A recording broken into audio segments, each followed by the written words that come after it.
بسم اللہ الرحمن الرحیم وَإِذَا أَضَافَ الطَّلَاقَ، اور جب نسبت کی طلاق کی الی جملتها اس کے کل کی طرف، او الی ما يعبر به عن الجملۃ یا ایسی چیز کی طرف کہ جس کے ذریعے تعبیر کیا جاتا ہے کل کو، وقع الطلاق تو طلاق واقع ہو جائے گی، مثل ان یقولا جیسا کہ کہے انت طالق تو طلاق والی ہے، او رقبتک او عنقک عنقک طالق یا تمہاری گردن طلاق والی ہے، او روحک یا تمہاری روح، او بدنک یا تمہارا جسم، او جسدک یا تمہارا جسم، او فرجک یا تمہارا فرج، او وجہک یا تمہارا چہرہ۔ وکذالک اور اسی طرح حال ہے ان طلق جزءا شائعا منہا اگر طلاق دی اس کے جزء شائع کو، جیسے کہ یوں کہے نصفک تمہارا نصف، او ثلثک یا تمہارا تہائی طالق طلاق والا ہے۔ وَإِنْ قَالَ اور اگر کہا یدک تمہارا ہاتھ، او رجلک یا تمہارا پاؤں طالق طلاق والا ہے، لم یقع الطلاق تو طلاق واقع نہیں ہوگی۔ تو مسئلہ یہ ہے کہ اگر شوہر نے طلاق کو کل کی طرف منسوب کیا اور یہ کہا تمہارا کل طلاق والا ہے، یا یہ کہا کہ طلاق کو ایسی چیز کی طرف منسوب کیا جس کے ذریعے کل کو تعبیر کیا جاتا ہے، مثلا یہ کہا انت طالق یا رقبتک طالق یا عنقک طالق تمہاری گردن کو طلاق ہے، یا کہا روحک طالق بدنک طالق جسدک طالق فرجک یا وجہک طالق، تو ان تمام صورتوں میں طلاق واقع ہو جائے گی۔ تو اگر طلاق کو کل کی طرف منسوب کیا، کہا انت طالق تو طلاق ہو جائے گی۔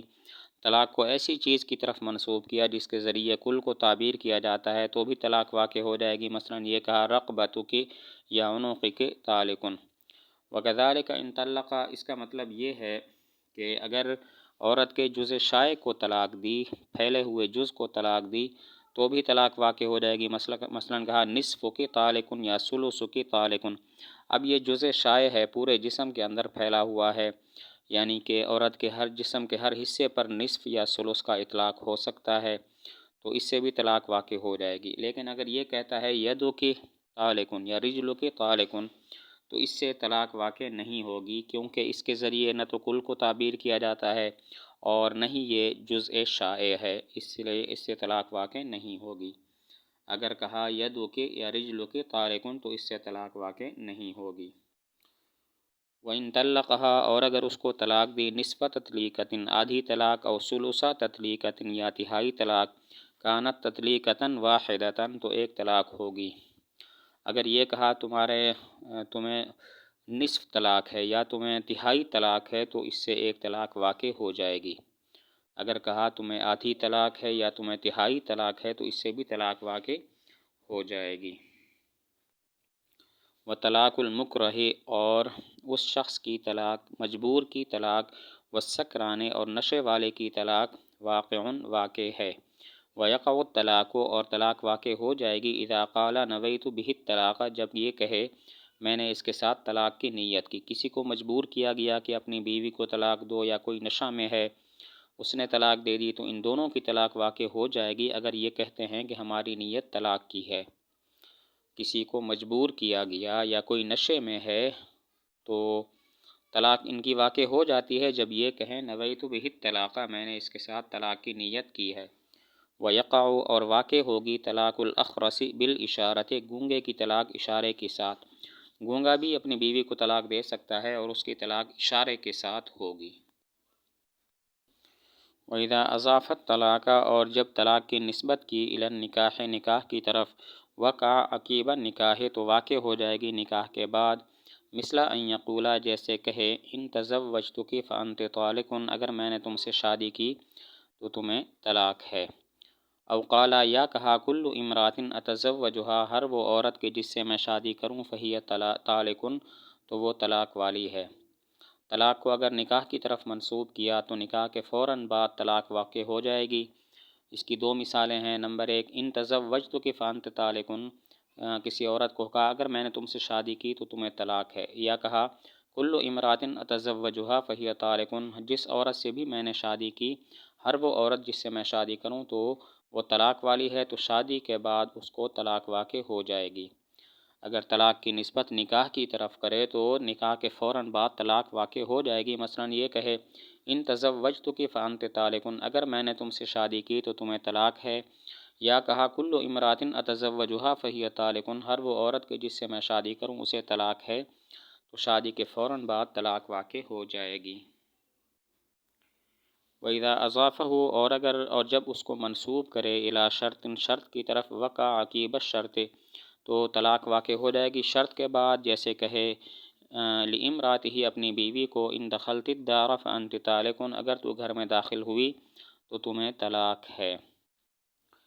اگر طلاق کو شرط کی طرف منسوب کیا تو شرط کے پائے جانے کے فوراً بعد طلاق واقع ہو جائے گی۔ اپنی بیوی کو کہا ان دخلت الدار فانت طالق، اگر تو گھر میں داخل ہوئی تو تمہیں طلاق ہے، تو جب وہ گھر میں داخل ہو گئی، اگر گھر میں داخل ہوئی تو اس کو طلاق واقع ہو جائے گی۔ اگر طلاق کی نسبت شرط کی طرف کی تو شرط کے پائے جانے کے فوراً بعد طلاق واقع ہو جائے گی۔ اپنی بیوی کو کہتا ہے ان دخلت الدار فانت طالق، اگر تو گھر میں داخل ہوئی تمہیں طلاق ہے، تو گھر میں داخل ہونے کے بعد اس کو طلاق واقع ہو جائے گی۔ ولا یصح، اور صحیح نہیں ہے، اضافۃ الطلاق، طلاق کو منسوب کرنا، الا ان یکون الحالف مالکا، مگر یہ کہ قسم اٹھانے والا مالک ہو، او یضیفہ الی ملکہ، یا اس کو منسوب کرے اپنی ملک کی طرف۔ فإن قال لأجنبیۃ، پس اگر اجنبیہ کو کہا ان دخلت الدار فأنت طالق، اگر تو گھر میں داخل ہوئی تمہیں طلاق ہے، ثم تزوجہا، پھر اس سے شادی کر لی، فدخلت الدار، پھر گھر میں داخل ہوئی، لم تطلق، تو وہ طلاق والی نہیں ہوگی۔ طلاق کو منسوب کرنا اس وقت صحیح ہوتا ہے جب کہ یہ جو حالف ہے، اس طرح کی بات کرنے والا ہے، وہ مالک ہو یا اپنے ملک کی طرف اضافت کرے۔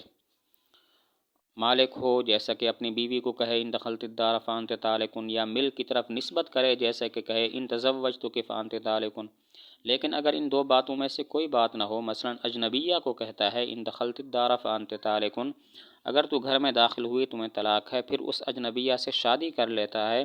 اور وہ گھر میں داخل ہوتی ہے، تو طلاق نہیں ہوگی، کیونکہ اس صورت میں جو حالف ہے نہ تو وہ مالک ہے، نہ اس نے اپنے ملک کی طرف منسوب کیا ہے۔ طلاق کی نسبت تب صحیح ہوتی ہے جب کہ حالف مالک ہو یا اپنے ملک کی طرف منسوب کرے۔ مالک ہو، اس کی مثال اپنی بیوی کو کہتا ہے ان دخلت الدار فانت طالق، ملک کی طرف منسوب کرے، اس کی مثال کسی کو کہتا ہے ان تزوجتک فانت طالق۔ لیکن اگر ان دو باتوں میں سے کوئی بات نہ ہو، مثلا اجنبیہ کو کہتا ہے ان دخلت الدار فانت طالق، اگر تو گھر میں داخل ہوئی تمہیں طلاق ہے، پھر اس سے شادی کر لیتا ہے، پھر وہ گھر میں داخل ہو جاتی ہے، تو اس کو طلاق نہیں ہوگی، کیونکہ اب حالف نہ مالک ہے، نہ اس نے اپنے ملک کی طرف منسوب کیا ہے۔